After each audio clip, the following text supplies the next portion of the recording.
Everyone, I'm Charlie Zelli, Chair of the Met Council. Good to see you all. I am calling this meeting to order. This is the Metropolitan Council Committee of the Whole, May 7th, 2025.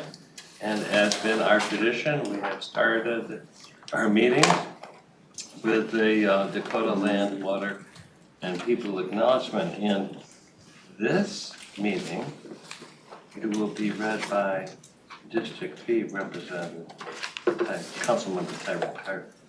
Thank you, and I'm proud to represent District 3 on this. And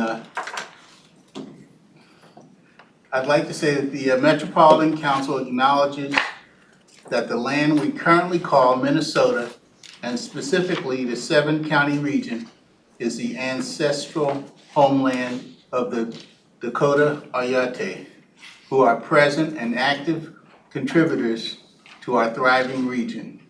As part of the Metropolitan Council's commitment to address the unresolved legacy of genocide, dispossession, and settler colonialism, and the fact that the government institutions, including the Metropolitan Council, benefited economically, politically, and institutionally after the forcible removal of the Dakota Oyate.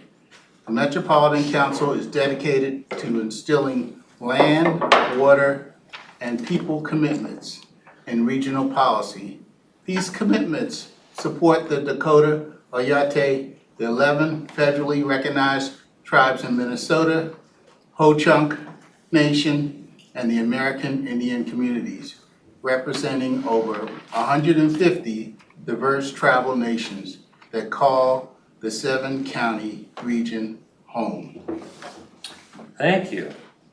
Well, today's agenda, we have 2 information items. Our quarterly report from Metro Transit on Safety and Security Action Plan, and then an update on our council's comprehensive climate action plan. So unless there's an objection, I will deem the agenda approved. We do have minutes from our meeting on March 19th, 2025, and they were sent out in advance. If there's any corrections, additions, otherwise I'd entertain a motion in a second to approve the minutes. Move approval. Second. Thank you. Any discussion? Hearing none. All those in favor say aye. Aye. Opposed, those minutes are approved. So, Leslie, our general manager and chief dotson are here, and I know you maybe have others. Welcome. Thank you, Chair Zelli, council members. I'm going to briefly kick this off, and then we have several presenters here from Metro Transit to share our Q1 2025 Safety and Security Action Plan update. Today we're going to cover the results of a couple of recent surveys, both surveys taken internally among our frontline operations staff and more external facing survey of our customers. That's part of our broader Safety and Security Action Plan to track sentiments and perspectives on safety on our system. And of course, you'll also receive the quarterly update from our police department. Chief Dotseth is here with several others from PD to share some initiatives and updates regarding the police department. And really throughout this, we'll be talking about outreach and communication efforts as well. This quarter, I wanted to just step back and place this broader Safety and Security Action Plan implementation in the context of Metro Transit Forward, which is our strategic framework.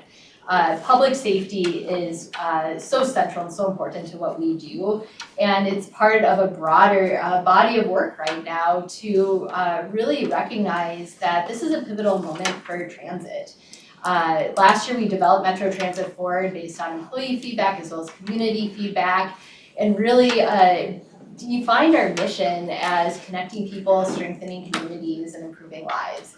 And we developed this framework recognizing, again, that this is a very exciting, but also very pivotal time, not just for Metro Transit, but for the transit agency. For Metro Transit, we are growing. As you're well aware, this year alone, we're opening 3 new bus rapid transit lines. We successfully opened the Gold Line in March. B-Line will open next month, and E-Line will open in December. When those lines are added to our system, in total, 38% of the region's households with no vehicle access will be within a half mile of a metro station. And 28% of the region's total jobs will be within a half mile of a metro station. So we are pleased to continue to advance those important projects, and obviously additional lines are under construction, under development, and will be added to our network in the next decade. In addition to growing, we are also changing and adapting to change. We recognize that travel behavior has changed significantly since the start of the pandemic. Network Now, which the council endorsed back in March, is our framework for adapting to that change and increasing frequency, hours of service, and also discontinuing some commuter express routes to better meet what we're seeing in terms of demand and what our riders are really hoping for and expecting of us. And I'll note that we are working to continue to understand ridership. One of the measures we're tracking with Metro Transit Forward is ridership, and wanted to share that we've actually seen a bit of a decline of ridership in the first 3 months of this year. System-wide, we're down about 8.9% January through March of 25 compared to those 3 months in 2024. And light rail is particularly down around 18%. So we're really digging in to understand that and make sure that as we're changing, we're continuing to adapt to the needs of our riders. I will share, as we've been digging in and continue to seek to understand what's driving those ridership changes, we are seeing that even though ridership is down, fare payment, ticket sales, and people tapping their cards is actually increasing. So we're working to really understand what those numbers are demonstrating, but I wanted to share that with you in the spirit of giving you a general update of where things stand at Metro Transit. And in addition to this growth and change, we also recognize that the regional sales tax for transportation that is in many ways providing financial stability to Metro Transit means with that increased investment, there are increased expectations on us. And so Metro Transit Forward and the work we do, including the work we're doing on our Safety and Security Action Plan, is how we are really working to meet those additional expectations and again, the interests of our riders. So I will say our Safety and Security Action Plan fits squarely in that experience strategic priority, one of 3 strategic priorities in Metro Transit Forward, along with employees and service. And so tonight we'll be talking about the latest from that action plan implementation work. Most of you are familiar with this slide. Just a reminder that the Safety and Security Action Plan was endorsed by the council back in June of 2022, and as part of that, we committed to and are required to bring you a quarterly update, so that is what we are doing tonight. But we won't go into depth on every one of those 43 action items. There is a complete report out on the table, and certainly if we aren't touching on a topic that you're interested in, there's several of us in this room who can help answer questions. I will say all of these items are in some form of implementation, have a couple still in planning, but for the most part are well underway at this point. And again, the updates you'll hear tonight are just some examples of those over 40 items that are advancing. And finally, before I turn it over to our next presenter, just wanted to mention on that communications and outreach side that this morning at 6 a.m. at Nicollet Mall, we kicked off our most recent session or set of listening sessions. This is where leadership, we go out, try to intercept riders who are interested in talking to us, giving us some feedback, and in general are looking for ways to be more visible, more connected to the people we serve. So we can share this information in other forms too, but just wanted this group to be aware that we're out there doing this and you're more than welcome to join us if you have interest. So with that, Chair, our first presenter is Dr. Rachel Jones, who's going to walk through the survey results that I mentioned. So thank you.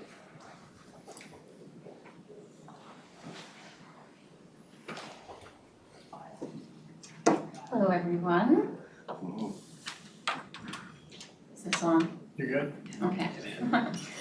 So hi, my name is Rachel Jones, and I am a researcher in strategic initiatives at Metro Transit. Today I'm going to be talking about the results related to safety and security from 2 big survey efforts last fall. One of those was with operators and one was with our customers. So I'll start with the operator survey. The SSAP calls for regularly surveying employees about safety and security, disaggregating that data, and communicating back to staff about what we hear and what we're doing about it. So this is a survey that took place during mandatory fall training for operators and operations managers. Because it was mandatory, we got a great response and we heard from almost everyone. Yeah, honey, how that happens when it's Great mandatory. response. Wow. So you can see vast majority were bus operators, but there's also train operators and some operations managers in there as well. And so in line with some of those Metro Transit forward priorities, we asked about things like employee satisfaction and retention. And then of course we asked about safety and security. And specifically, we asked the exact same questions about safety and security that we asked on a similar survey during fall 2022 mandatory training.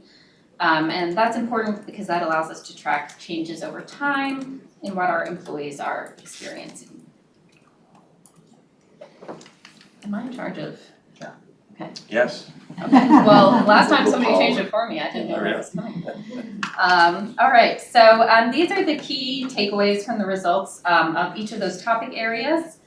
So I'll go over this and then I'll go into more detail about those results related to safety and security.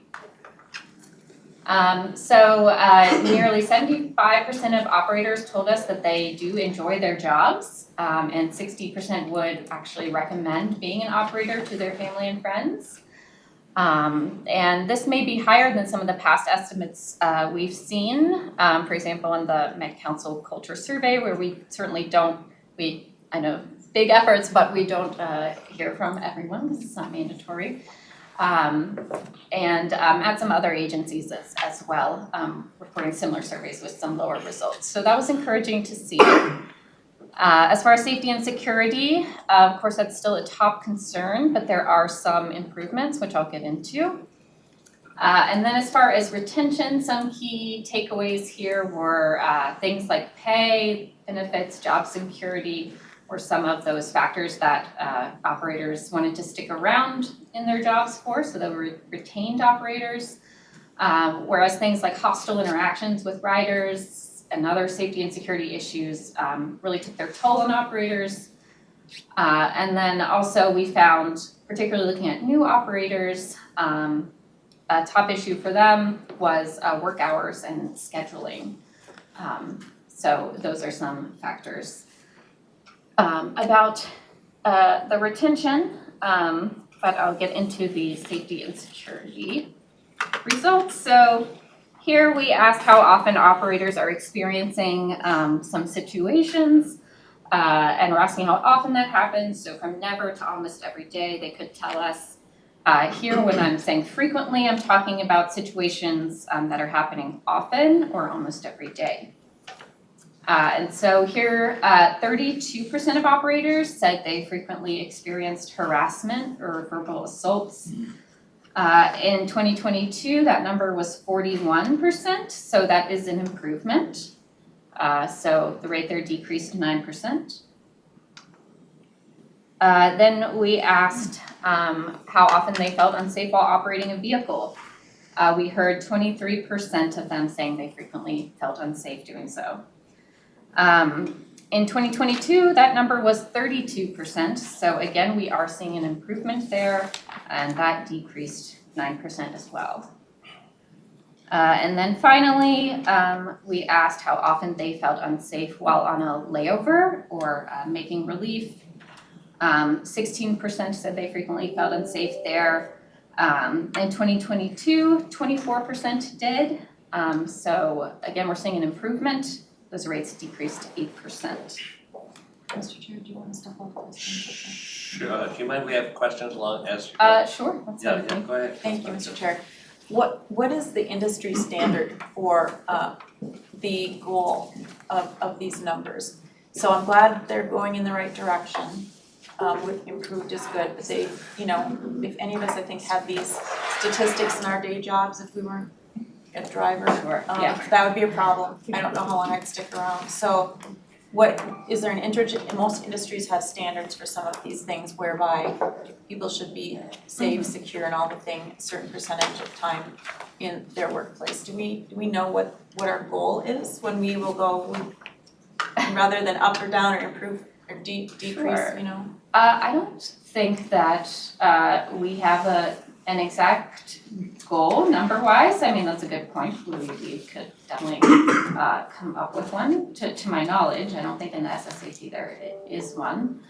But actually, it's quite hard to find industry standards as far as this goes. There has been increased reporting about, you know, some of these numbers about how often people are feeling unsafe, but there's not a industry-wide standard of even asking the questions the same way, or how often they ask them, or what rate is acceptable there.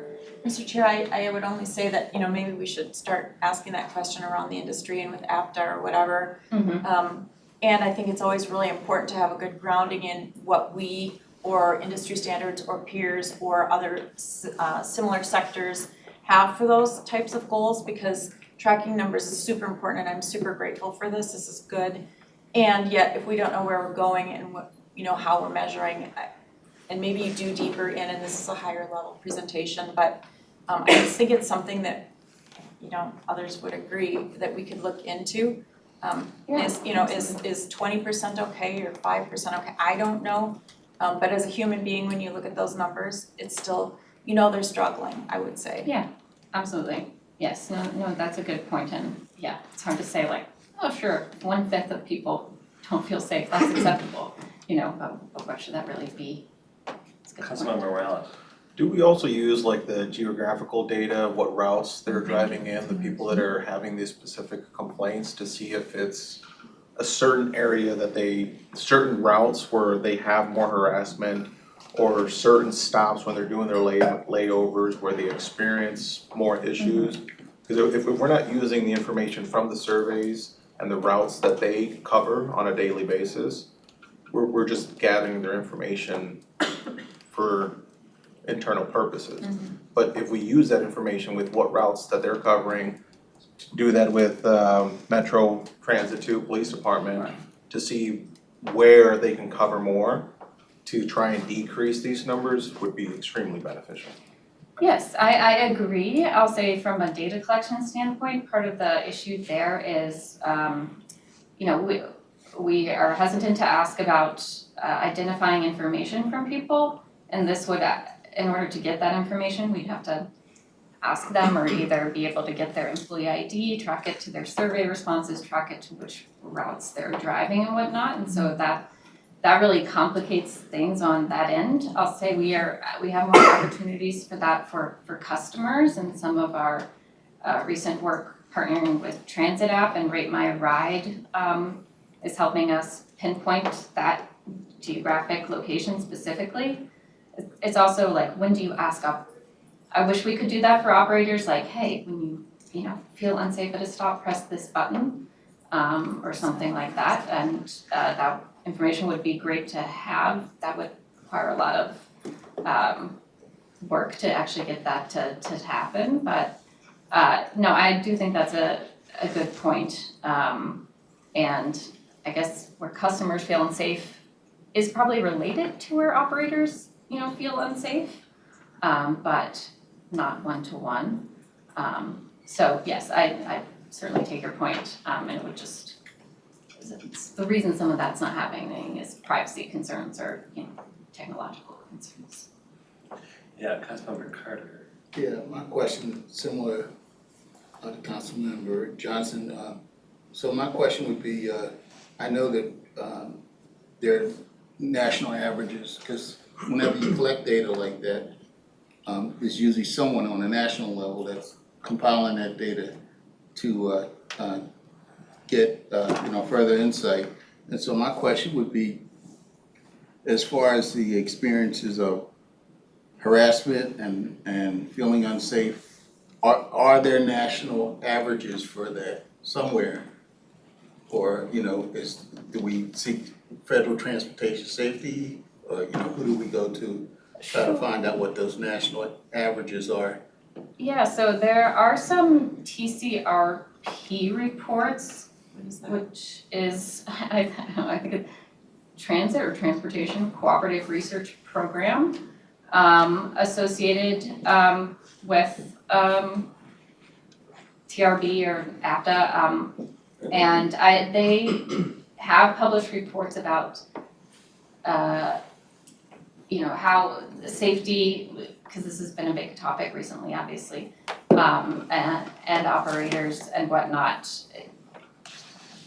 I don't know the rates off the top of my head. I know they try to gather that information. Some of it is more geared to, what people are doing to improve that. But yeah, we can certainly look into that. I've looked around and tried to pull some rates. I think the only big transit agency I could find that had similar comparable data that was public like this was LA Metro. So it's harder to find than you would think, but that's where I would check there. And yeah, we can look at that and pull those numbers for sure. Thank you. All right. Okay, now see, I didn't advance this slide, so who advanced? Well, we got all options covered. Okay. All right, so as I mentioned, we did ask about some demographics, and as part of our effort to disaggregate these responses, because different people have different experiences related to safety and security. So we asked how much respondents agreed with generally, I feel safe and secure at work. Overall, that was 43% agreed or strongly agreed with that statement generally. The weighted average was 3.2 out of 5 across everyone surveyed. But of course, some felt more secure and some felt less, depending on who they were. So on the left side of this table, we see respondents who felt safer compared to those on the right side of the table. So those in management felt safer than operators did, and within operators themselves, rail operators tended to feel safer. They agreed more with that than bus operators. We also found that gender mattered. So for example, 46% of male operators said they felt safe and secure compared to 31% of female operators. And then newer operators, those that have been here less than a year, tended to feel safer than those who had been here 5 or more years. And so we're using some of these results to inform the relaunch and focus of the peer support program, for example, which provides support to operators after critical incidents. So those are some differences there. And then we finally asked operators to pick the top 3 reasons they would consider leaving Metro Transit. So this was informed by some other work we did and what we'd heard from operators in past work. And it's kind of small on the big screen there, but I'll tell you 2 of the most commonly chosen reasons have to do with safety and security. So we know that that's important for retention. The number 1 most selected option by operators was hostile interactions with riders or members of the public. And then number 3 was safety and security issues more broadly. So this just shows the downstream effects and the importance really of improving how secure operators feel on the job. So now I will move on to what we've heard from customers. In addition to our operations staff, we wanted to know if customers are recognizing these safety and security improvements. And so in our annual fall customer satisfaction survey, we asked some questions to assess this. So this was a survey that was open mid-November to mid-December last year. We did a bunch of outreach to get the word out about the survey and to promote it, both online and in person, including placing these survey invitation postcards on bus seats and having our trip agents pass them out on light rail vehicles. So we ended up with 2,733 responses, which was great to see. And just to give you a little bit of context about these respondents, 85% told us they ride at least once a week. So these are people that are experienced with our system. And just to note that the data were weighted here so that the results are representative overall of Metro Transit ridership demographics. Mr. Chair? Yeah. Thanks, thank you. This is just fascinating. And when I was previewing these as well, so can you just say a little more about the demographic weighting? And so is that weighted by who we know rides transit, or is it weighted by where the communities these routes are going through? Sure, so it's weighted based on basically our census of the transit Sure. system, which is that onboard survey last done in winter 2022. So basically that tells us, since it's like a census, who the percentages of riders in different categories that should ride our system. So it's weighted so that the results basically of some people, maybe we didn't get enough of them that match, the overall ridership of our system. So we kind of count those responses a little bit more and others less to line up with those. Also within the mode of the responses. So light rail, bus, express bus, things like that. Thank you, Mr. Chair. Okay, yeah, thanks. Okay, so just since this is a customer satisfaction survey, just to give you a sense of overall rider satisfaction, 2/3 of respondents said they were satisfied or very satisfied with their Metro Transit experience. And these were very similar rates to what was found in 2022 and 2023. So it's remained stable over time. Maybe a little bit harder to move for people than some of these other questions we have.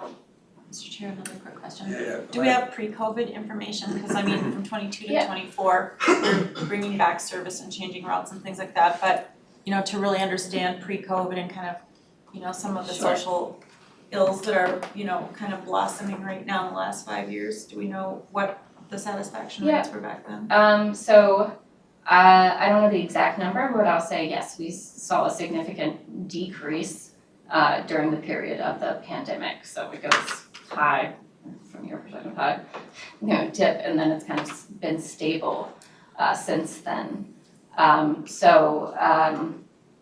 I think before this, our last really big customer satisfaction survey effort was 2018, but we do have some data from other surveys in 2020 and 2021 as well. But yes, it's definitely dropped over the pandemic and then has kind of remained stable since then. Thank you. All right. So on to safety and security. We asked customers how much they agreed with statements, I feel safe and secure on board buses, waiting at bus stops, on board trains, waiting at train stations. We also asked these same questions in fall 2023 so we can examine where progress has been made. So overall, 64% said they agreed or strongly agreed that they felt safe on board buses. And that was an improvement of 3% over 2023. Waiting at bus stops, 48% said they felt safe. That was an improvement of 7% over the previous year.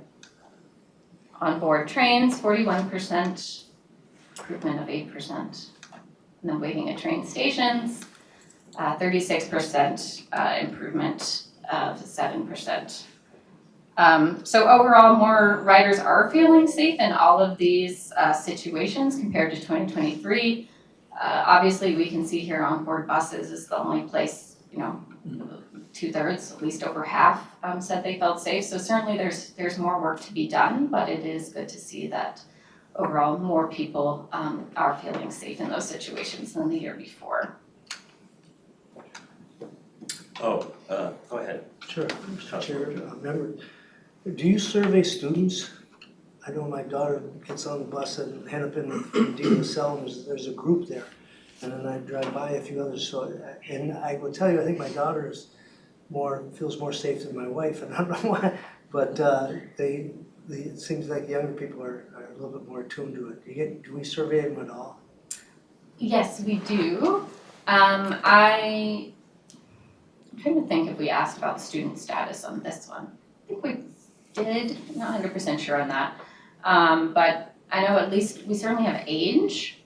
And I know on our 2023 survey, for example, we did find that younger people tended to feel safer than older people generally, which was, interesting. I think kind of aligns with what you're saying, your daughter's experience compared to your wife.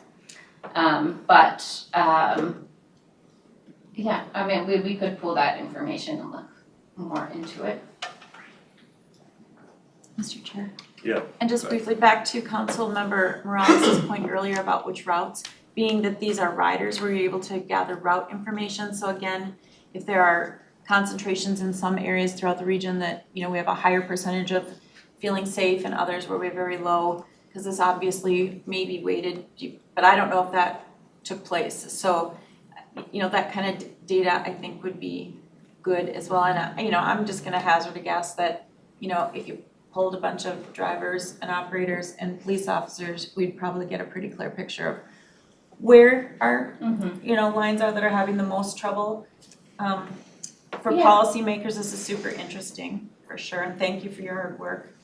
And yet it's still hard to kind of get a grasp of, so, what are we doing, how do we do what we need to do? And usually our region is kind of better than the rest of the regions around the nation. I know that's very biased, but it does seem to prove out often.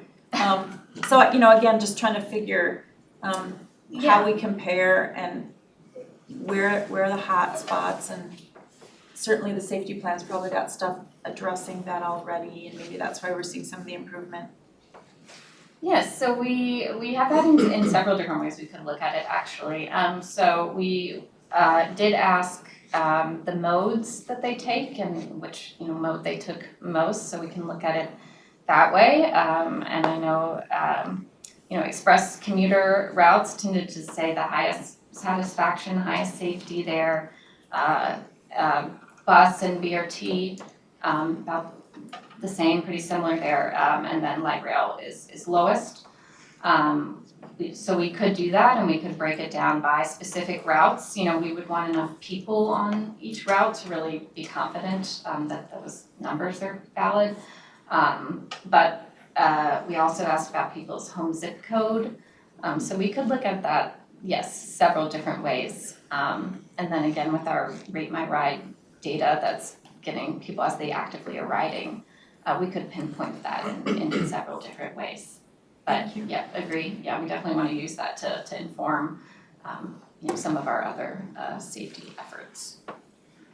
Okay, Mr. Yeah. Chair. I'll just add too. I mean, we overlay this. We get a weekly briefing on calls for service, whether officer or agent initiated, or whether they're coming from dispatch. And so there are other data points I would also lay out that without having to geocode your survey data.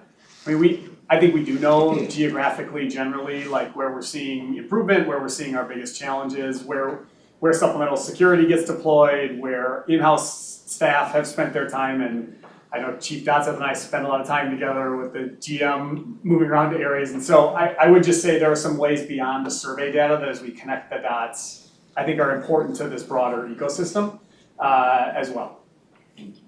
Sure, yeah, that's good. So we did ask directly if Metro Transit buses, trains, and stop stations were safer than 6 months ago.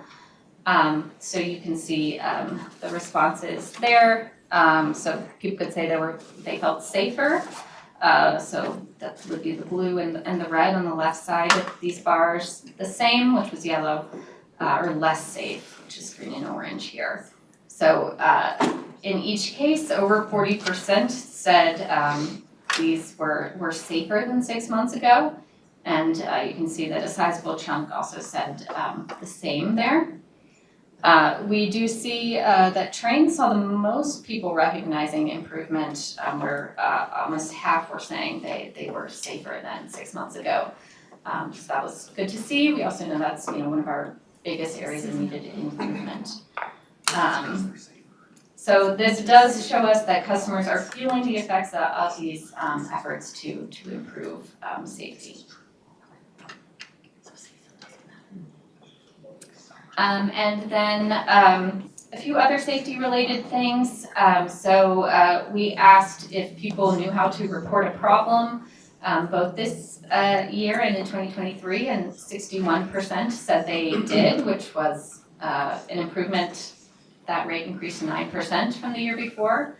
And so these efforts to put these campaigns out there about new code of conduct, take pride in your ride, etc., seem to be somewhat effective, and 43% of respondents said they were aware of these campaigns out there to encourage better behavior while riding. And then on to specific behaviors. So these we found were the most reported inappropriate behaviors that people saw on transit in 2023. So smoking, drug, or alcohol use, and erratic or unpredictable behavior. Here we saw that people saying they often witnessed drug use decreased 9%. However, erratic, unpredictable behavior was about the same. And then as far as cleanliness, which we know also affects people's sense of safety, that people were equally likely to find those clean and comfortable as the previous year. 42% agreed that buses and trains are clean and comfortable in 2023 and 2024, for example. So a little bit more stubborn to move there. And then finally, we asked questions about whether riders are seeing this official uniformed presence out on our system, and the effect that has on their sense of safety. And so overall, we see that official presence does make most riders feel safer. So about 2/3 for both the Metro Transit Police and trip agents. Riders are more likely to see MTPD riding than the previous year. And then this is the first occasion we've had to really gather a bunch of data about people seeing trip agents out on our system.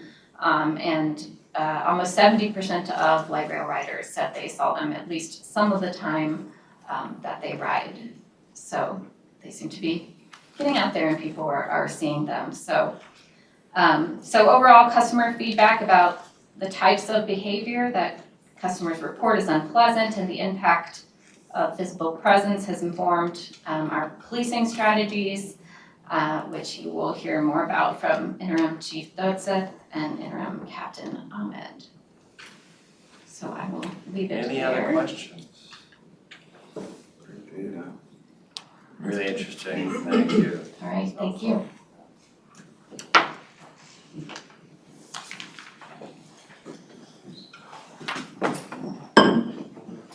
Welcome, Chief, and you did not come alone.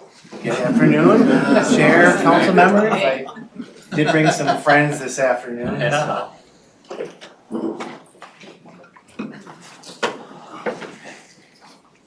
Were you afraid of us? I wasn't. Chair, council member, I actually just really wanna acknowledge their work and give them as many opportunities as I can to really showcase their stories. As I think about the role that I have as the interim chief, providing stability and direction for the department. It's also every opportunity I get to showcase the work that they're doing, that's what I'm doing, and that's part of the reason that why I asked him to be here. You'll hear a little bit from Captain Ahmed and Sergeant Muhammad at the end of the presentation, but just even to start out the presentation, usually kind of click through the first slide. Actually, I want to spend some time on this slide. To me, this is a really powerful slide. Like, I also end the presentation lots of times thanking for you all for everything you're doing. I'm gonna start the presentation saying, Chair, thank you, council members, thank you, Regional Administrator O'Connor, thank you, and the same to General Manager Canderas. The support that you all give us, it's truly making an impact. This is a picture of our officers, 6 new officers getting sworn in. We need to do a better job of communicating the message that you are all welcome to every event that we have, and we're committed to making sure that you get information ahead of time because schedules are extremely busy. I understand that, but you are invited to every event that we have, whether it be an award ceremony or graduation ceremony. We're also working on syncing up that information a little bit better, so you just have a sense of when the award ceremony is gonna be or what have you. But I'm really thankful for all the council members that could attend this ceremony. We were at Chambers at Haywood. It was a packed room. So again, your support matters, and thank you so much for being here. I did pass out a handout here, our transit work plan goals. The general manager talked about that briefly in her opening comments, but some of the stuff that I want to talk about before we get to crime stats is I want to talk about the goals and some of the highlights that we're doing right now. Everything that we're doing at the police department right now should pin back to one of those 9 goals in the handouts that you have. I'm very lucky that we have Captain Ahmed here today overseeing the patrol division. He's responsible for 3 of these goals. Captain Raymond over our investigations division is responsible for 2 of those goals. Captain Dietz over support services also has 2, and Captain Warden over professional standards has 2 goals too. So everything we're doing, all these initiatives that we have right now, when we're out in the community, we're thinking about strategies, it should pinpoint back to one of these areas, right? So when we think about employee development, we are training our staff. It's very important for retention and recruitment. We'll hear more about our CSO program, the Pathways program. We have a couple of our CSOs with us tonight that are getting ready to be onboarded as police officers here in the near future. Our retention rate, I'll talk about in our employees slide coming up here, but we're at about an 87% retention rate right now, which is amazing. Employee satisfaction, I'll talk about it now. I'm really happy about our culture survey results. We had double-digit increases almost across the board on our survey results, which is awesome in a short period of time. And to me, that showcases the work that the team is doing is making an impact on the organization. So that is great. Crime reduction, we have members of the transit response unit here today. Officer Hughes and Officer Checker here, Officer Schulte and Officer Junker could not be here, but that's an example of a unit that we've created that is out there dealing with serious crime on the system right now. Our law enforcement partnerships, Captain Ahmed, I'll talk about that in a little bit here, but that's stronger than ever. And then our focus details and beats, providing exceptional service to our internal partners, our proactive community outreach, our HAT team does a lot of that stuff, and our professional delivery and police services, which I don't have a slide on this, but accreditation, we're working towards state accreditation with the Chiefs Association, and it'll be super impactful with everything we're doing, so working on that stuff. Our coordinated layers of official presence, which really is the safety and security action plan, right? It's police officers, it's trip agents, it's our real-time information center, our community service officer program, supplemental security, and then just one example of some other partners with the safety ambassadors in downtown St. Paul. Every time I come and have the pleasure to present an update to you all, I always come back to this whole community approach to public safety, and that's what this is. It is making a difference on the system. We heard some very positive results in some of the survey results that Dr. Jones just presented. There is progress being made on the system, and when we're out there doing outreach and we're out there talking to our partners about what are you all doing on the system, we use this slide often to talk about the different levels of approach, and that really is what's different and what is making an impact on the entire system. Staffing, I had some feedback on this slide. It's kind of been our standard slide that we've used when we made this presentation. We're gonna work on updating it for the next quarter. Again, our overall retention for police officers right now is at about 87%, including community service officers and support services. The slide doesn't really do a very good job of telling the story right now at the police department, so I'm just gonna ramble on here for a little bit on some things that are really super important to me. We also now, thanks to support from HR leadership, we have a full-time HR recruiter now assigned to the police department. It's completely changing the game on how we're recruiting officers. So in my weekly check-in with Angela, she can go into NeoGov right now. When applications are there, they're pulling them up quicker. We're setting up interview processes on certain times of the month. And back to the survey results and the work that we're doing in the community, there's an interest in this police department that I've never seen in the 21 years that I've been here. We are gonna build back this police department, and we are. So while these numbers at 112 of the 171 cops, it's a standard number that we've had the last couple of presentations, there is a wave of officers looking to come back to this organization. I probably get a call every couple weeks about somebody that left that wants to come back, and we're gonna welcome them back, right? But there is interest in there. Our community service officer program, there's 18 right now, we're authorized at 55, meeting next week to finalize some backgrounds on that. I'm really hopeful that number is gonna be 30 here coming in June. We've never been above 20, so that's really a revolutionary thing there. Our community service officer program, the Pathways program that Sergeant Muhammad will talk about. Again, our partnership with retired Commissioner Harrington and the work that Sergeant Muhammad, Commissioner Harrington, and Workforce Development is doing in the community is making a difference. The Pathways program, there's interest in that, when we're on recruitment, like that is what's also gonna build back this department. So as we're coming back, and you talk about that pipeline of officers that are in the queue, they're in the queue and they want to come back here and work. When I'm in my check-ins with HR, they're talking about the number of applications they're seeing in the community service officer program. It's probably the highest that we've ever seen. Additionally, our support services, which is our admin team, we have 32 right now, we're authorized for 40, so those 8 other administrative support positions, they'll all likely be fully onboarded in Q3 is what our goal is. And the admin team is very important, right, because they're taking on some of those duties that normally our sworn staff would be doing in policy development, like accreditation, emergency management, some of that stuff. And we have full-time staff dedicated to that, so the officers are able to spend more time on the system. You know, I think another thing that I'll just briefly talk about staffing here and why there's a large interest in the department is really 3 of the things that, you know, I'm continually talking about when I'm out in front of events or in front of you all talking about stuff. I talked about the whole community approach to public safety, policing as a service. Every week we're reminding ourselves that there's more to policing than just arresting people and laying citations on them, right? There's a lot of work that goes into providing a service, especially the transit police. So every week we have a communication hub that goes out to all the staff, showcasing the work that the officers are doing, something other than whether it be finding a lost child, maybe it's officers helping someone who's lost on the system. There's more to transit policing than just making arrests. So that policing as a service is very, very important to us. And then empowering the workforce, those goals that you see in front of you and the opportunities that we're giving staff right now, I feel like are empowering the workforce. All of that stuff, right, is leading to the interest in the department and leading into the direction that we're getting back to, and that is gonna build back this staffing. On top of that, the training department is looking at having more routine academies at a certain time. With HR support, we're gonna start onboarding staff before an academy starts. The next one's in June. So our first try at that is gonna be yet this year. We wanna onboard staff quicker before they go to another agency, right? And the same thing with the community service officers. We have some CSOs that are ready to pass post board and be ready to be eligible to be licensed. Really this month and in July, and our next academy is scheduled. We have one in June, we're gonna have one in September. We're gonna onboard those CSOs in July and do some more on-the-job training before they actually go into the academy. Speeding that up, the sense of urgency, I definitely feel a sense of urgency to hire staff.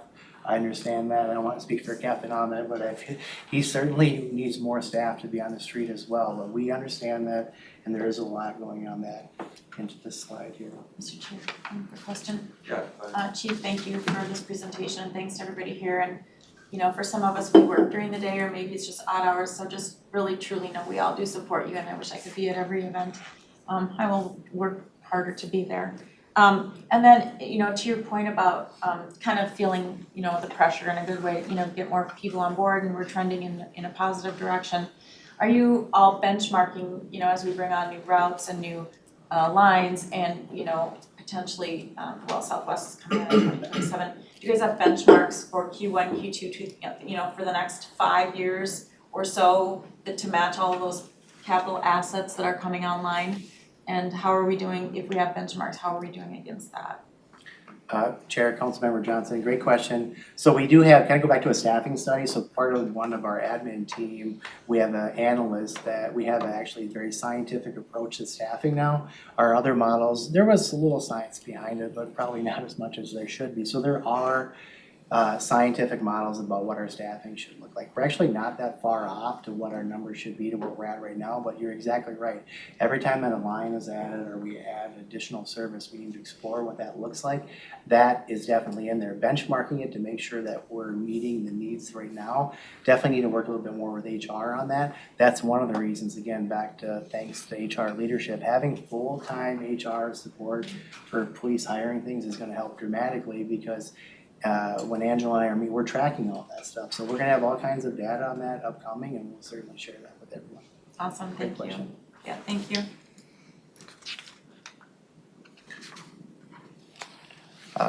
Presence by numbers, so this is, there's a lot on this chart, I'll go through a little bit and talk about it. You know, bring your eyes to the right there, that top bar there, that's proactive work, and I'm gonna say this over the next couple slides over and over.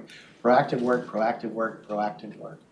Our officers are so proactive, and you think about the staffing numbers, we're at a very similar number to we were, you know, this year last time, and the officers are working harder than they've ever before, which, again, that's why I wanted to bring the officers here today and really acknowledge their work out there.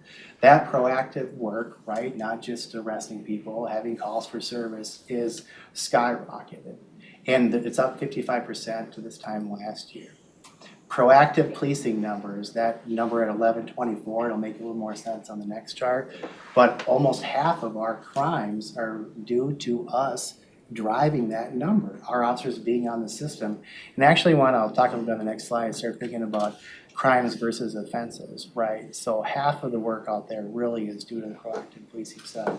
Rules for riding crimes, which kind of talks about alcohol, tobacco, narcotics, vandalism, that's at about half of the total numbers for the quarter as well. So the officers are out there dealing with those offense crimes, rules for riding, which we want them to do. Like, we want the officers to be active, and especially when you think about transit policing and the proactivity the officers are doing on the system, we're gonna drive that number. So when we start looking at these numbers, I just want everybody to start really digesting that there's a lot that goes into this, and the proactive work of the officers is gonna drive these numbers. And we want that. We want the officers on beats, we want them calling out on stuff, we want them generating police calls for service. It shows that they're out there doing work. On top of that, you know, trip agent onboards, although the trip agents don't necessarily fall within the police department, their trip agent onboards have increased, right? And the same thing with fare checks by trip agents are up as well. Mr. Chair? Yeah, go ahead, Wendy. Thank you. So we heard before that ridership is down, but fare compliance is up. So it sounds like some of the people who weren't paying are paying, and some of them are not riding anymore that weren't paying. But I know that there's been challenges with some of the trip agent interactions where people won't say who they are because they don't feel like they have to because it's not a cop. Are we tracking like where that happens and maybe having cops back them up in those places where it's problematic so that we can deal with the people who don't want to give their ID? Chair, Councilmember Wolf, great question. So we have a weekly meeting with TRIP staff where we're talking about all this stuff. So TRIP agents, when they encounter that stuff, should be calling the police, right? There's a lot of theories to, you know, what does that impact ridership? I mean, those are things that we have to dive more into, but the TRIP agents should be calling the police and we should be responding to that stuff. And again, I know that our staff works closely with them to work on that. I do want to say it's still a relatively new program, right?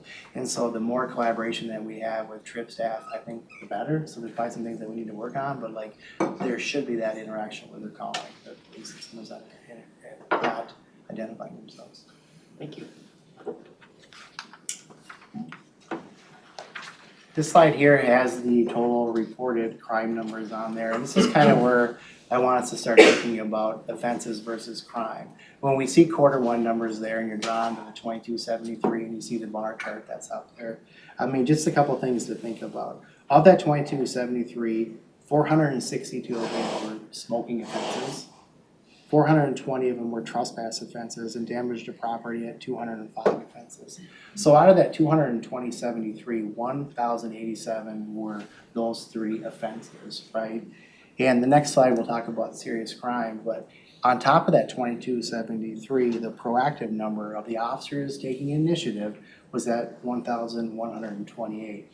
So again, about half of those total offense numbers of 2273 are rules for riding offenses, or smoking, trespass, damage to property. On top of that, half of those numbers, or a little bit more, are because the officers are doing activity. And that's what we want to do. It'd be very easy for us to just sit in our cars and not respond to stuff and sit back and let that bar chart go down, and we certainly can drive that number and have it say 1,400 or whatever, but we don't want to do that because we want to be proactive and we want to make sure that we're dealing with the perception of crime on the safety, right? So that is important, and I want people to understand that we are dealing with that perception of safety on the system by being proactive on the system, by driving enforcement numbers. Focused enforcement numbers are driving that total bar number.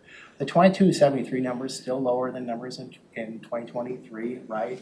And at some point, we're gonna see that bar chart level out a little bit, but I don't want everybody to be alarmed when they see that number, because half of it is from proactive policing and almost half of it too is because of smoking, trespass, and damage to property, which we want the officers dealing with. Those are questions that come in all the time.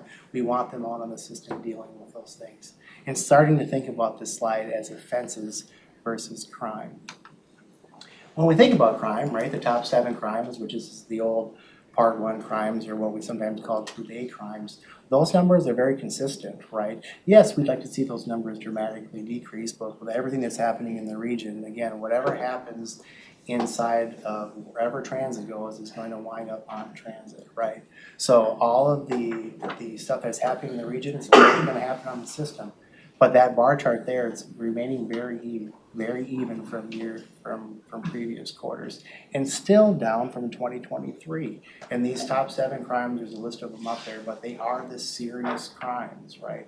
So out of that number that I showed you on the last slide, of that 2,200 number, 211 of them were these serious crimes. This slide too really talks about crime rates per 100,000 miles. I think back to this perception slide, and how I'm kind of processing this slide is, to me it's a perception slide. The red line on the bottom is the top 7 crime, right? That's the Part 1 crimes, the serious crimes. That's remained consistent over time. Yes, we'd like to see that decrease, but it's remaining consistent. That blue line is those total crime or total offenses, right? When we're more proactive on the system, it's gonna spike. Captain Ahmed, you'll come up here shortly and talk about what the patrol division is. The patrol division is changing how they're deploying resources. It's impacting the system.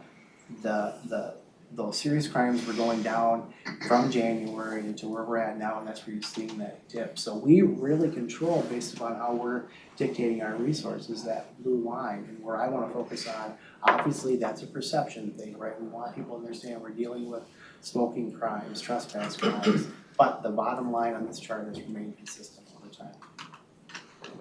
Prosecution summary, just like to keep this team updated really on what that looks like. We have great relationships with our prosecutors at the county and city level. When we submit a case that is a good case and we have done our due diligence, they are prosecuting it.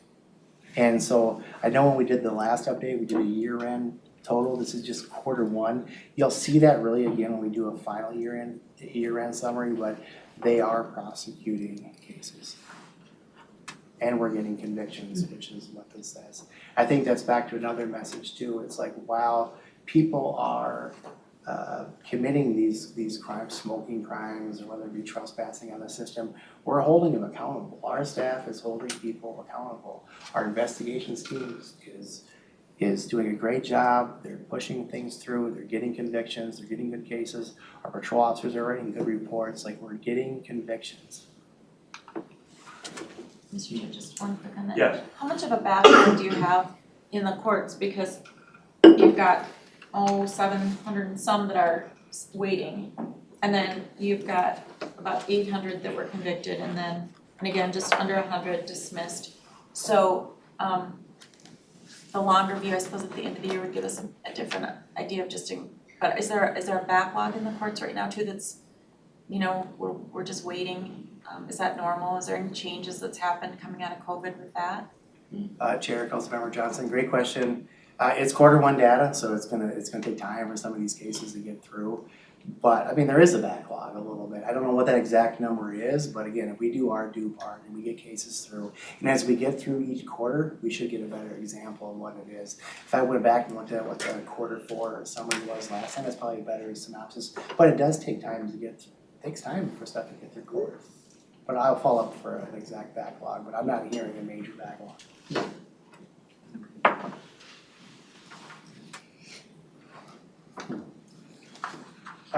Chair, with your permission, I'd like to invite Captain Ahmed. Yeah, that's right.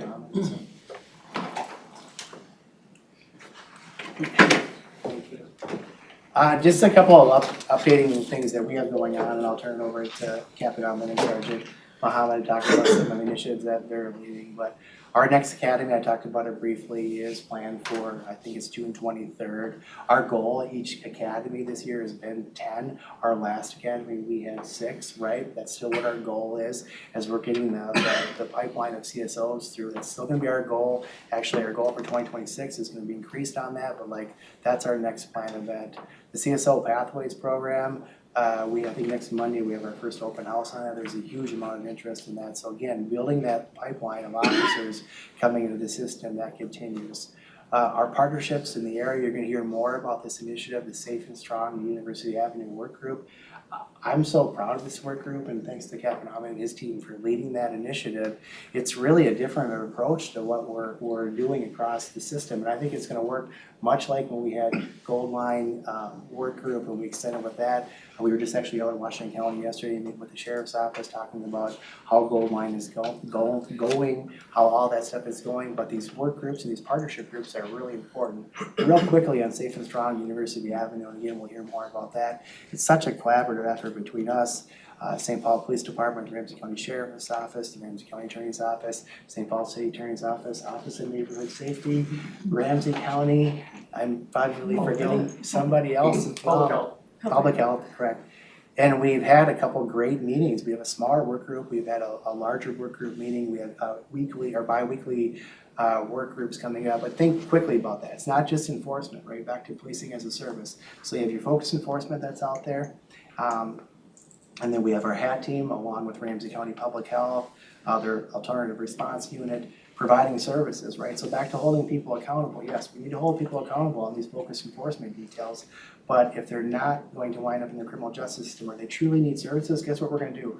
We're gonna have services right there on demand. They had a detail they ran a couple weeks ago at University in Dale. It was great. And then on top of that, thanks to Ramsey County Attorney Choi, Judge Carey's involved in our next meeting as well. On the backside too, as people get into the court system, we're gonna start working on an initiative to really see what some of these crimes look like and how the courts can do it. So it's a really three-pronged approach that I feel like is organized. We're helping lead that, and it's just great work. With that, I'll let Captain Ahmed talk about some control stuff and then maybe close it out with some CSO initiatives. Thank you, Chief. Chair, council members, good evening. My name is Salamid, Acting Captain Patrol Division. With the Safe Strong University Avenue, it's a really great initiative, and we are excited to really work with local agencies and nonprofit organizations to really improve safety and security on the transit system in the area. And it's really been a great initiative. And as Chief mentioned, the goal is really not to really enforce just a problem, but also to really connect people with resources and make sure that we're really looking at short-term and long-term solutions for some of the chronic and ongoing problems that our community are dealing with. So we're really excited about the initiatives. We look forward for a summer that's working closely with other agencies and sharing resources.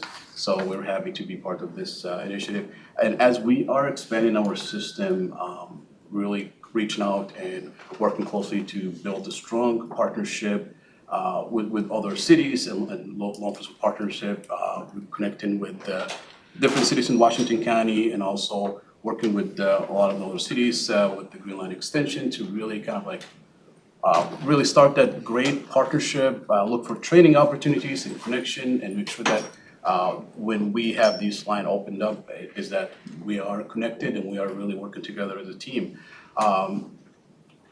improving the layer of presence in our system continue to be our top priority, and to achieve that, the beat focus model has been one of the really initiatives that we've been really focusing on and building.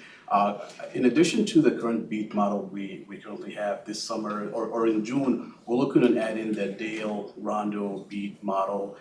We will be assigning one of our officers to the airport. Will be stationed out of the airport. We'll be sharing some of the facilities there. So we're really excited working with the airport police about to get that going. And we will be reestablishing the downtown Minneapolis beat. So we'll have officers downtown Minneapolis on bikes, on foot, visible, connecting with the public and being visible. We currently have the Franklin City Riverside beat, and we will be focusing in the future as we add in more officers is to make that a permanent beat, so we can have more officers in these locations. So and as we really establishing these beat models, we also trying our best to really utilize real-time data to really allocate resources to make sure that we are deploying officers more effectively to respond to calls for service, to be more visible, to deter crimes.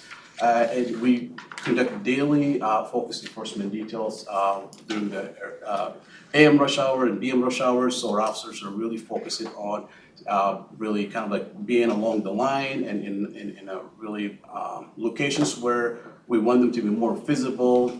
We utilize the real-time information center to really kind of keep an eye on the system and alert officers with any issues and problems in the system. So during the AM and BM rush hour details, most of the calls for service are actually generated by the officers. Officers are visible, dealing with problems, and with the expectations that they are taking enforcement actions to correct these behaviors and to really work toward achieving a better result, basically, in terms of helping these individuals and also improving their perceptions of safety on the transit system.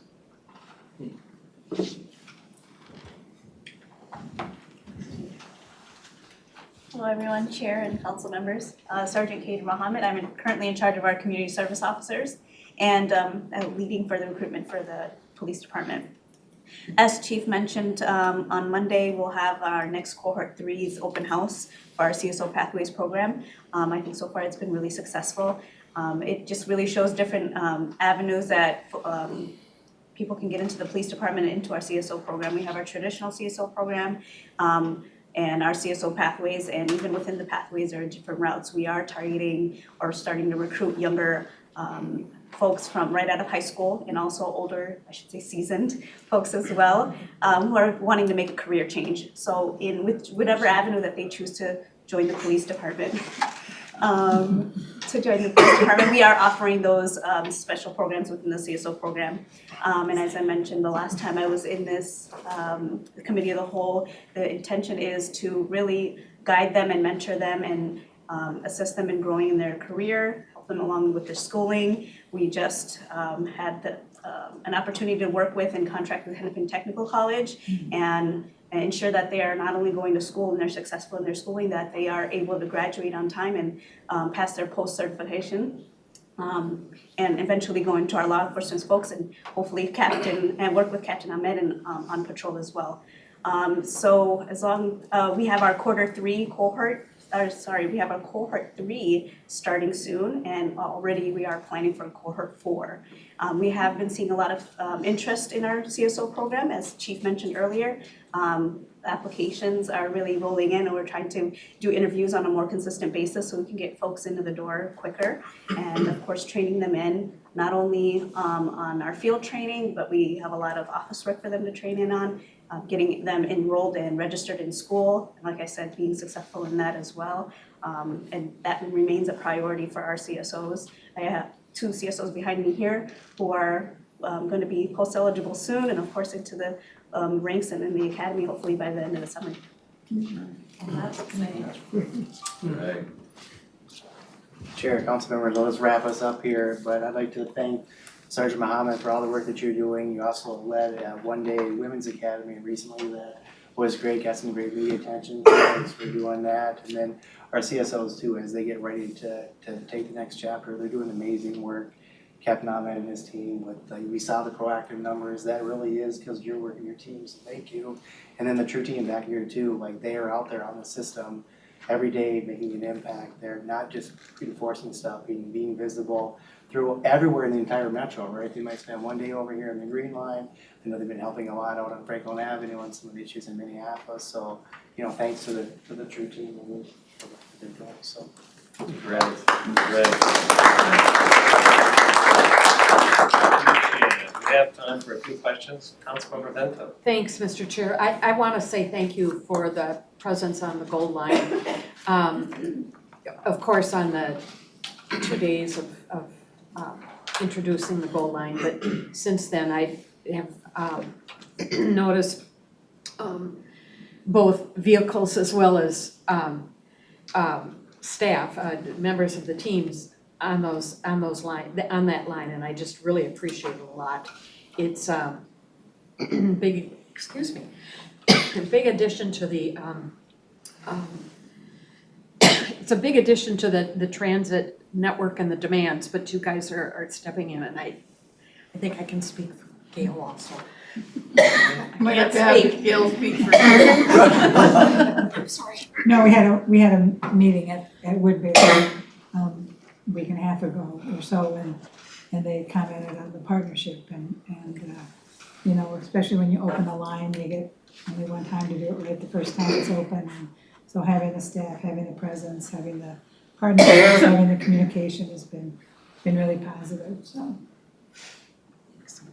Chair, Councilor, just a quick follow-up on that. I mean, the partnership along all the agencies in the gold line, it's been fantastic. Actually, the true team, I think the first night you guys got invited to their roll call in Woodbury, which is a really big deal in the cop world. So that was great, but us continuing those conversations, having presence on the system, back to providing a service, we're definitely a priority for us. So I'm glad to hear that positive feedback.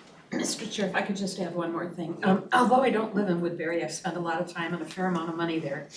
Or more than a fair amount of money there, but to say it's really been pretty exciting to see, in addition to the gold line, also Metro Move and that the rides that's providing. Again, the mayor shared that she and her mother-in-law and father-in-law just recently moved to Minnesota, and she and her mother-in-law went on a Metro Move ride, and she showed her, I think they had an appointment downtown, and she was able to show her how the system worked.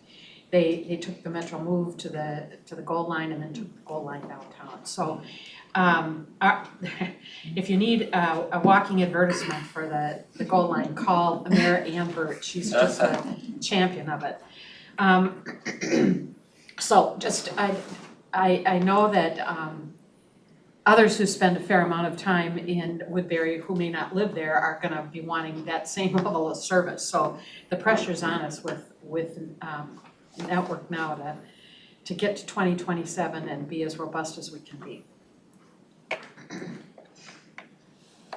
I had a quick question. I've been representing this, and I wanna make sure I'm actually telling the truth. That trip agents and even maybe some of the CSOs, but trip agents, TSIP agents, have they taken the pressure off of our police officers to get more engaged in what you would say, Captain Oman, you said, we're actually, making arrests, really more crime as opposed to doing some of the kind of presence or fare inspections. Yeah, Chair. So with the trip have been a great addition to really to us, basically allowing us to really kind of focus on deploying our officer more strategically in areas where we can be more effective and allowing us to really move from one area to another. As we try to address a problem in one specific area, we do know for sure that the problem moves to another location, and having the trip on the system allow us to really move our officers basically to be a step ahead and basically predict where the problem we think will move and try to deal with it in the initial stage so we can address it and it doesn't turn into a bigger issue. So that extra layer of presence is definitely a plus for us. Oh, good. Okay, great. Mr. Chair. Yeah. Thank you. Thanks to everybody. This was a really great presentation. And I just have to say, I think there were 3 game changers here within the last few years, right? So one, you've mentioned HR, we've really staffed up, we've had a new approach, understanding that you need all those support systems behind you, including IS, so that you can do and get the people that you need, so that was good. TRIP, of course, was huge, and thanks to the legislature for that, and people who've advocated for that for many years before all of us. And I, I'll ask later, but just trying to understand too how the police department is integrated effectively with TRIP, since they're kind of in two different areas. And then just the proactive policing, and Chief Dotseth, you and your whole team, everybody, leaders, that has been, I think, a game changer too. And when you put it all together, you can start to see the results. And I think we're at the beginning of seeing results. I think that they're going to pay dividends and materialize in the upcoming years in a really strong way. And then I do want to just do a shout out to the union. From management, we've been looking at the HR stuff. Certainly that falls under our purview too. And I just want to do a shout out to the union and leadership.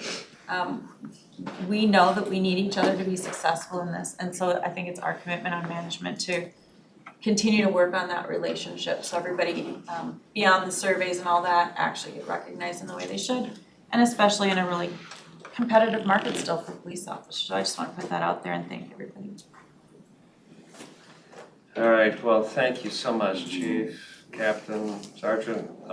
Really great presentation. I really appreciate you brought some of your finest, and we really appreciate a lot of what you do. Thank you.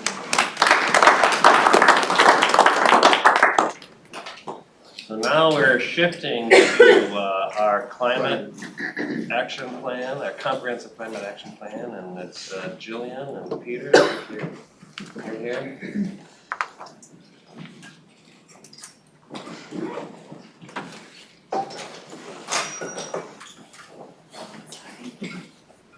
Peter, this is our third time today together. I know, just keep seeing you. Wow, you're living the dream. Who's the lucky one? I don't know, not Peter, but. Well, thank you, Chair and Council members. Jillian and I are here to update you on our climate pollution reduction grant. This is our grant that was awarded to the Metropolitan Council by the EPA in 2023. As an introduction, I'm Peter Wolfert. I'm a researcher in community development. This is Jillian Greenberg, senior climate planner in community development. So I want to start by placing the context of this climate pollution reduction grant and other climate work in the Met Council's efforts. So you have probably seen the two items on the right in previous meetings, our climate action work plan, which is the operational inventory of the Met Council. So this is the Met Council's own contributions to greenhouse gases and approaches to mitigate those emissions. And then Imagine 2050, climate is really interwoven throughout our entire regional climate planning processes. The Climate Pollution Reduction Grant has a few large additions and then a few different differences. One is that we are following the EPA's Metropolitan Statistical Area. So that is 11 counties, so we're a little bit broader geography than we're used to working with the Met Council. But the goal here is really to capture the in-boundary emissions that are occurring within this region and then look at opportunities for mitigating those. In addition, we'll look at the benefits, the additional co-benefits and other implications for mitigation in that region as well. So this is also in, we're one of the two entities in Minnesota, so the state of Minnesota also received one of these planning grants, so we're working really closely with them and Wisconsin, since we have two counties in Wisconsin as well that we're representing here. About a year ago, we released the first climate action plan as part of this climate pollution reduction grant. In many ways, this is kind of an administrative step that we had to deliver for the EPA. It had our kind of preliminary inventory that we created for 2021 of energy, transportation, and waste. Some initial priority measures to identify for opportunities for reduction in the region, and then a low income and disadvantaged communities analysis. And really that paved the way for what we're talking about today, which is the comprehensive climate action plan. So this is the expanded action plan. This is economy-wide, so we're looking at greenhouse gas inventory dated back to 2005 to present, and then projections out to 2050 of how we anticipate the region growing, continuing to contribute to greenhouse gases. And the key here is also identifying reduction strategies and the estimated effect of those strategies, and then understanding the additional benefits from things of taking climate action, including workforce analysis. So understanding, do we have the workforce to meet the needs of the actions required, and where are the gaps and opportunities there? Jillian's going to talk a lot about the community and municipality engagement that we've done as part of this work. And then she'll also expand on how we're using the CCAP to expand our climate planning tools for the region, including downscaling inventories and creating technical assistance for communities as they go into their comprehensive planning. So there's a lot of synergy here between what the EPA is asking us to do for this grant and what we want to do as a council to aid our partners in the region. So we have gone back to 2005 now in our inventory. So this is the 11 county regional emission inventory, broken down into, I believe, 7 sectors. You can see that we have largely shown declines similar to the state. If you've been keeping up with any of the climate action framework work happening there, largely that's driven by decarbonization of the electrical grid. We had a small dip in transportation emissions, or large dip in transportation emissions during the pandemic that is now rebounding. So that 2005 is the state's baseline. So whenever we talk about reductions, we're always referencing back to that 2005 era. So 15% reduction is, again, relative to that year. We can break this down in more detailed subsectors, and we will show a little bit of that. So this is the inventory and that baseline. And apologies for the change in palette color here. This is matching the state's work. This is an example of how our regional projections might look. So right now this is really matched to the MPCA state modeling. So we are close to having a more bespoke model for the region, understanding all the differences between the metro region and greater Minnesota. Can I just interrupt you for 1 moment, just for clarity? Does the state data include metro? Yes. Probably does, right? Yeah, there are some key differences. So for instance, the state's looking at generation of electricity, so the power plants that are actually in Minnesota's region. We're looking at consumption of electricity, so the electricity delivered, so got it. It's not major differences, but yeah. We have different needs, so we're looking a little bit differently at certain items. I just want to reiterate some of the additional, both the requirements and the opportunities here from this grant that's coming out of these data. So it's not just the emissions themselves, but we can also, and we will, talk about some of the co-benefits, like when you're taking action to reduce greenhouse gas pollution, you're also reducing harmful co-pollutants like NOx and particulate matter that causes public health effects. You're creating opportunities for energy cost savings for especially more energy cost burdened areas. There's the workforce analysis that I mentioned as well. So that's kind of the big picture. I think now I'm gonna turn it over to Jillian on engagement. Yeah, thank you all. So I'll be providing an update on the engagement that we're doing as part of this work, starting with our engagement with municipal partners across the region. So we have a steering committee that meets quarterly. It has 12 members on it, and they range from big to small communities, urban to rural. Some represent cities, some represent counties. We have some Wisconsin partners in the group, and it's a mix of sustainability specific staff from cities that are really on the leading edge in our region of climate work to planners that work in cities and counties that haven't done as much work in this space. And this group is really intended to provide feedback on this plan to ensure that it supports climate action in the region. They help review and refine the emissions inventories to make sure that the way that we're designing the inventories is useful for them as city and county staff. They help provide feedback on the strategies that we're going to be including in this plan and support the community benefits analysis. And earlier on in their work, they helped advise on the engagement plans that we're working on and some partners that may exist in the communities that they represent who we might consider reaching out to. So this group will continue to engage quarterly through the rest of this year and through the rest of the grant cycle, which extends out to 2027 as we put together and then work to implement this comprehensive climate action plan. The second group that I'm gonna be talking about is our workforce work group. So like you heard from Peter, we are required to do a workforce analysis as part of this comprehensive climate action plan. We have actually contracted out with the Minnesota State Department of Employment and Economic Development to conduct the analysis themselves. They're also conducting the similar analysis for the state's work on this. So they're breaking out all their metro data and working with us to make sure that that data meets our needs.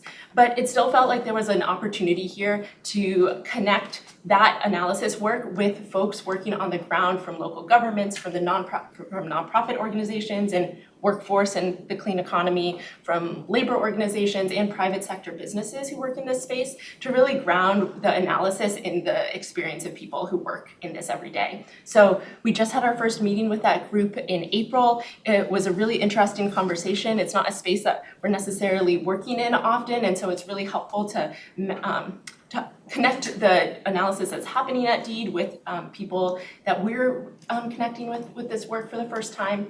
And then this group will meet 2 more times throughout the rest of this year at subsequent points when the analysis is a bit further along, so that they can weigh in at different points, see the draft analysis, and make sure that it's still matching up with their experience. They're also providing feedback on if there are ways that the data and analysis products that DEED is producing can better support their work. So if there are aspects of data that they're really looking for that would help them better project what workforce needs will look like in their sector, our partners at DEED have been really responsive to and interested in those types of feedback. So we're really interested in what different ways that might look, and we'll share back with you when we bring back a future comprehensive climate action plan.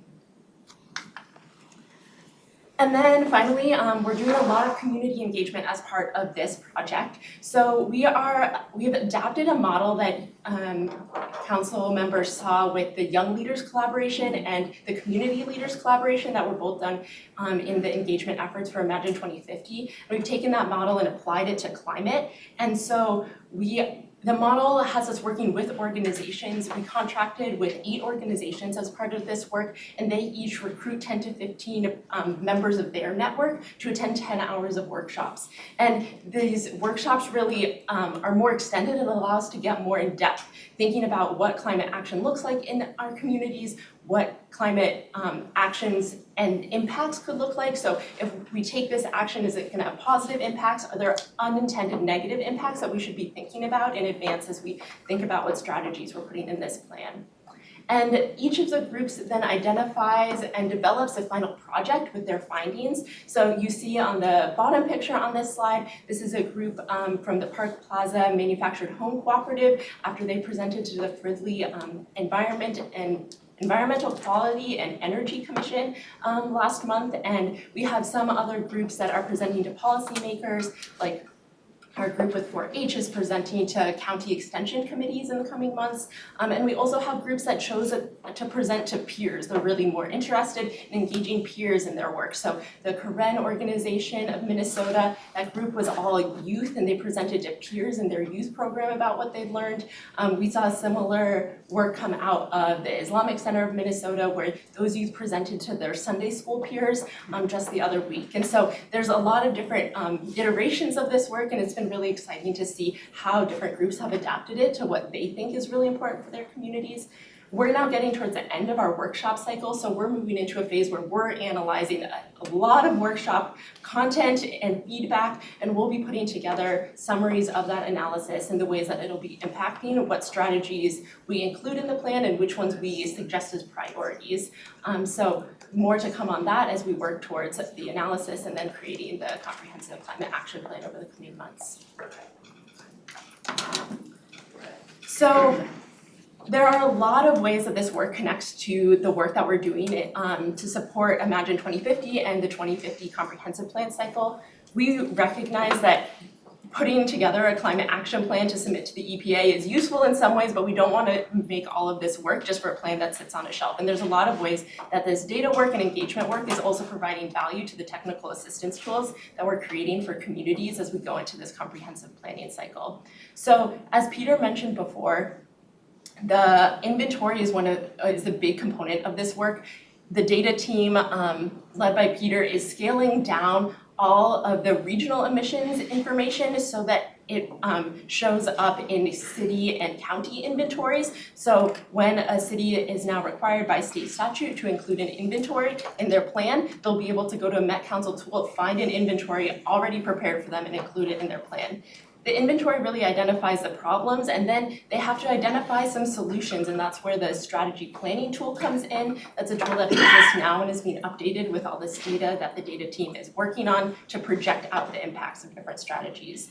And then finally, we have the climate action toolkit, which is going to be more of a how-to for communities with some summary information about different actions that a community can take. So walking through these tools with a bit more of a specific example, you see that the second bar from the axis is the residential energy bar. So every community is going to have emissions from residential energy, and then as they move to the strategy planning tool, they might think, okay, we have these residential energy emissions and we want to reduce them.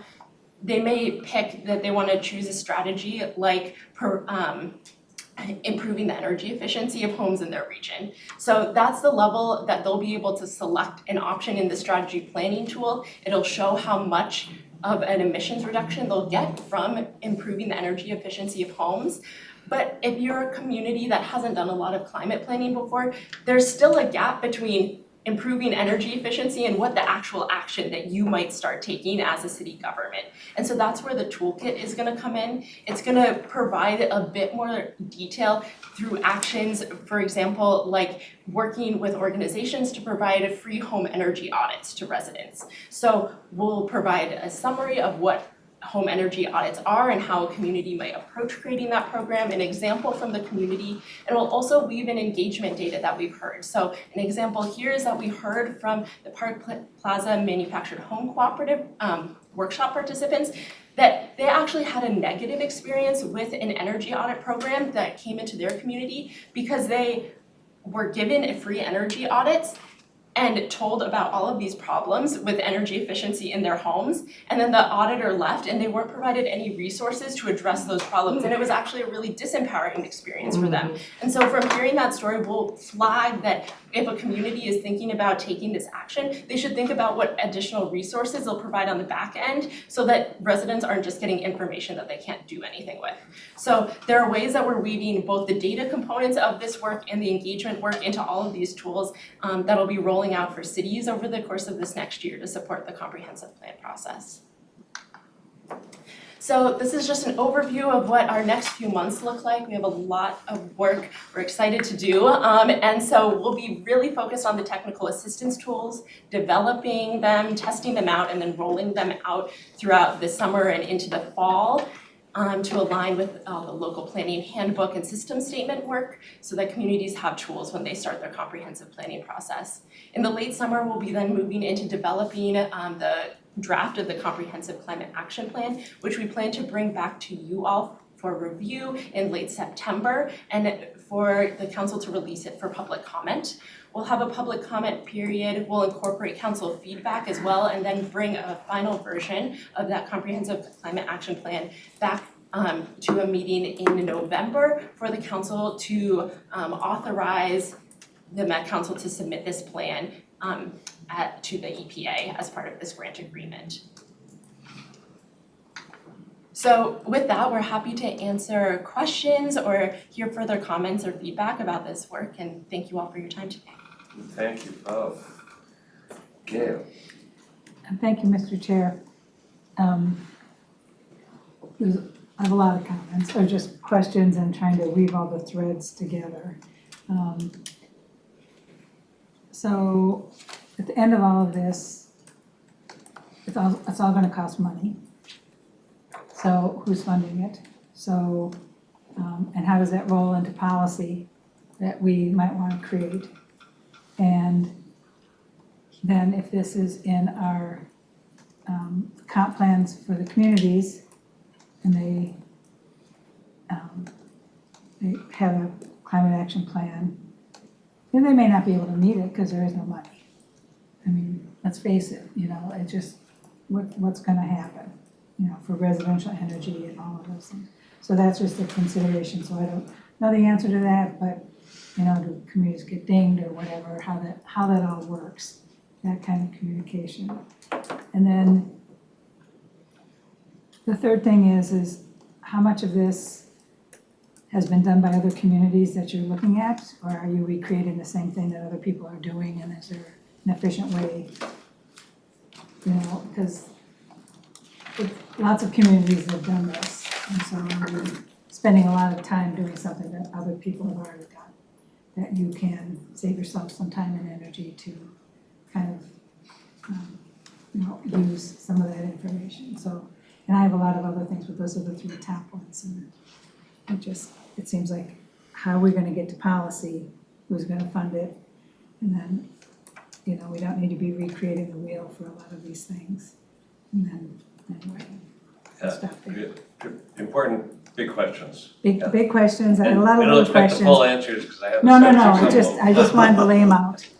And we have another discussion later, so that's Yeah. fine. A few partial answer thoughts. So on the funding piece, when this grant was written, one of the required components of the comprehensive climate action plan was to identify potential funding sources to fund some the strategies that we're putting in the plan. As you can imagine, the landscape for funding has really shifted since we received the grant a couple years ago, and so what we're including in that section is also shifting, but it's still part of what we're going to be doing as part of this plan. And we look forward to sharing more as we get into that research about where we're identifying potential new sources of funding or alternative sources of funding for some of this work. As part of the case studies that we'll be developing for the toolkit, we know of communities in the region who have found sustainable funding sources in their city budgets in different ways to support climate work. And so we have written up and continue to write up case studies about what that looks like to provide cities examples of where they might try to find funding for actions that they include in their plan. It won't work perfectly for every city, but we'll try and highlight what those examples when we have them. On the question of how much of this has been done before, I'll let Peter speak to that maybe more on the data side, but on the like policy and engagement side, I think there are some places where there has been work done already. We have been talking with communities who have written climate action plans. If they have done engagement and done surveys, they have sent us their survey information when possible so that we can compile information from engagement that's been done across the region on this topic. There was also engagement done for Imagine 2050 that we're pulling into this. So there, on the engagement side, there has some been done, and I think we're also finding new and more nuanced perspectives through the workshops that we've run because of the way that we're targeting that engagement.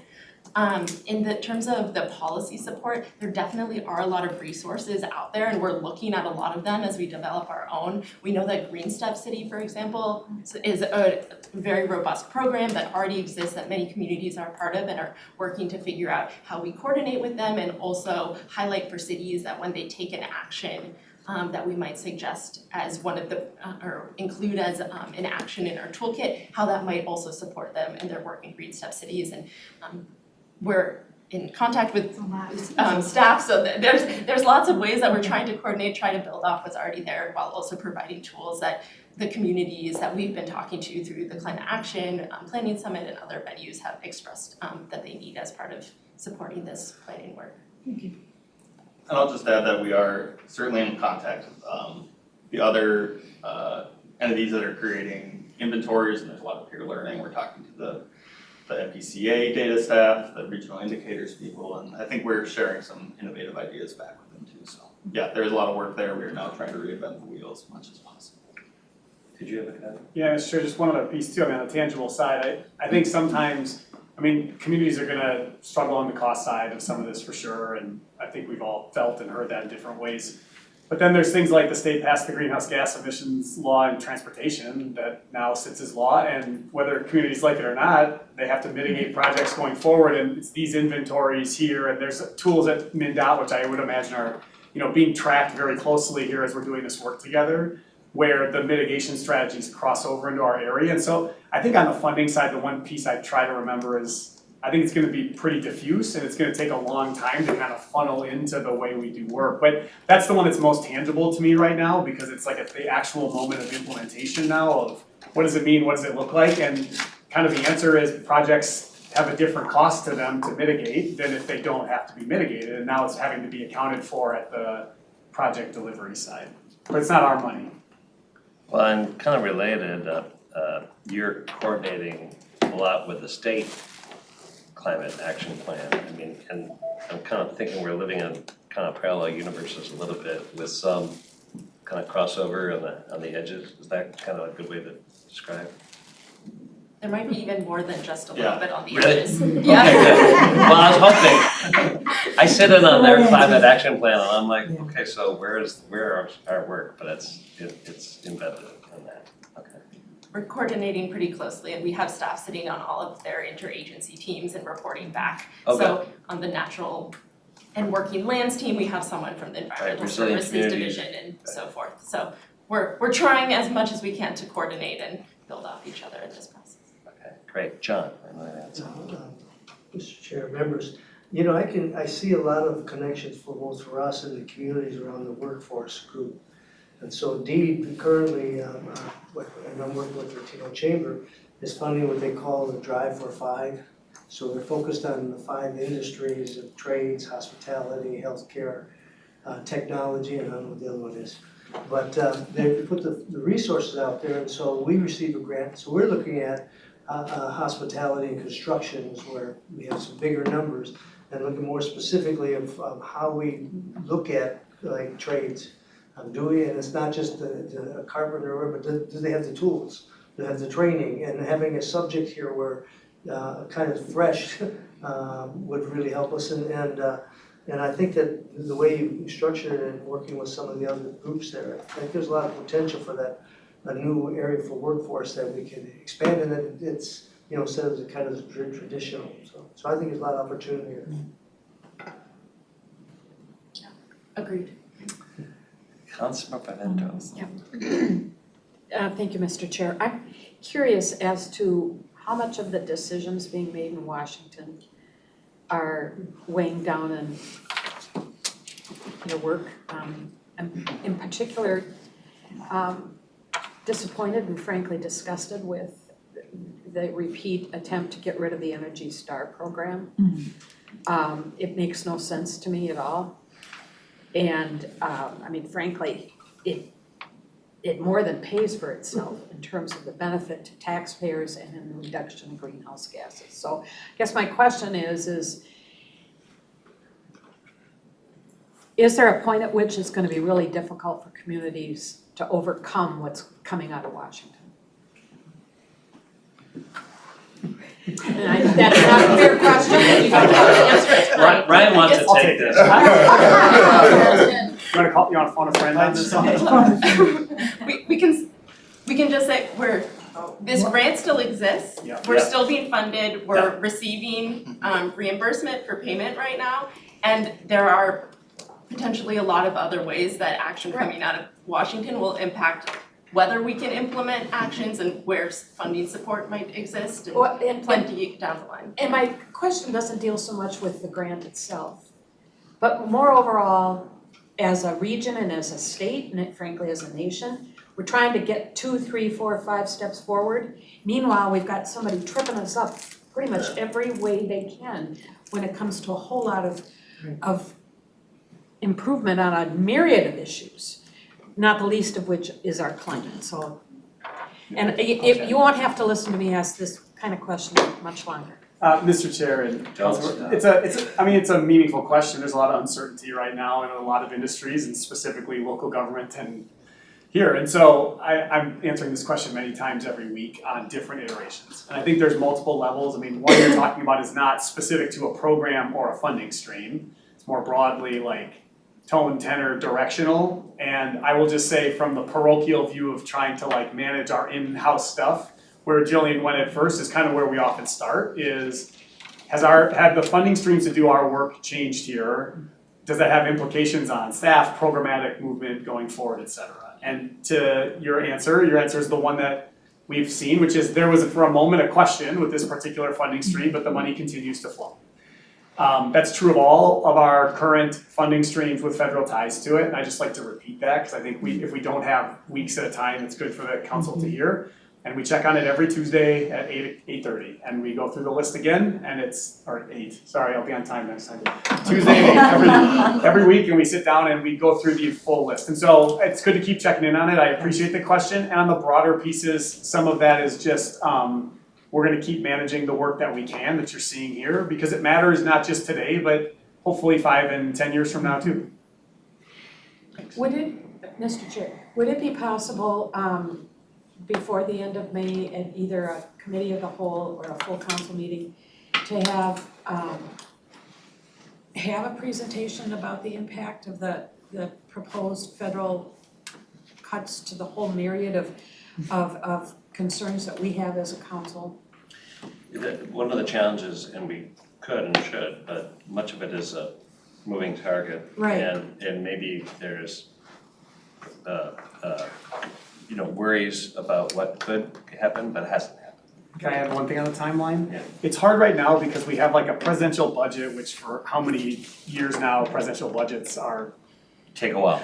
they're a thing that say something, but Congress doesn't take them seriously. And we're right at that moment of like trying to figure out what funding is gonna look like. I think once that takes greater focus, it's easier to have that particular conversation. Right now, it feels overly speculative in a way that could like lead everyone to confusion, would be my one suggestion to you. So rather than lead to confusion, what I'd appreciate is at least knowing what we need to be watching for. Sure, I've got a short list, we'll follow up. but I'd like a little more detail. What do we need to be concerned about coming out of Washington? Yeah, that's fair. That's fair. Councilmember Kern. I just wanna say thank you, and I'm proud to be in a state where we are concerned. Thank you. There's that. Anything else? All right, Jillian, Peter, thank you so much for your work. You really have the support of this council. And with that, we are adjourned, and enjoy your afternoon. See you next week, if not before.